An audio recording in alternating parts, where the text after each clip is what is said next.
Hello guys, welcome to my new blog. आपका स्वागत है हमारे यूट्यूब चैनल में। आज हमारे घर पे जो घर बन रहा है उसके लिए हम एक पेड़ को काट रहे हैं। आप देख सकते हैं एक कटर मशीन के साथ स्किल ऑपरेटर लगे हुए हैं जो कि बहुत तेज़ी से काट रहे हैं।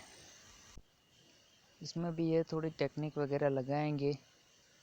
आपको देखना है तो पूरा एंड तक देखना। ये हम व्यवस्था जुटाने में थोड़ा वक्त लग गया और खींचने में ऐसा कुछ टाइम लगा जिसके कारण मैं पूरा पेड़ गिराने की प्रोसेस दिखा नहीं पाया। उसके लिए सॉरी। भी ऐसा कोई अगली बार कोई बड़ा पेड़ काटेंगे तो आपको ज़रूर दिखाएंगे। आप लोग देख सकते हैं ये बहुत तेज़ी से काट रहा है। ये अगर बंदे काटने बैठते तो 5-6 बंदे मिलकर पूरे दिन में इसको निपटा नहीं पाते, लेकिन ये पूरा घंटों का काम मिनटों में करके देता है। ये मशीन जो कि पेट्रोल इंजन से चलता है। इसमें किसी भी एंगल पे हम काट सकते हैं और कहीं पे भी लेके जा सकते हैं। ये पेट्रोल से चलता है, ऐसी कोई दिक्कत की बात है नहीं। ऐसे ही और वीडियो देखने के लिए हमारे चैनल को सब्सक्राइब करें। वीडियो पसंद हो तो शेयर करें। कोई भी टेक्निक वगैरह जाननी हो तो कमेंट करें।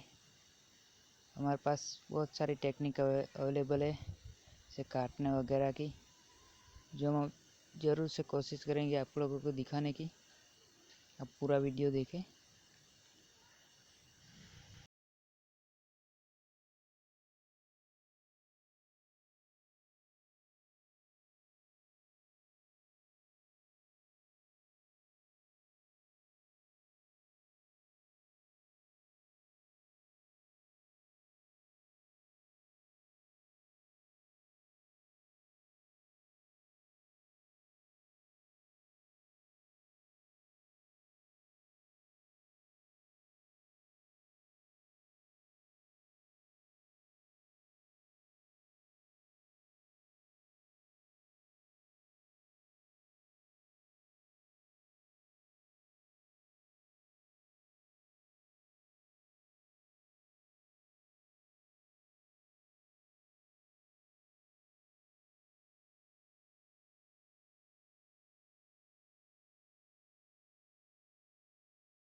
आने नवा हो गए।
भी आप लोग देख सकते हैं।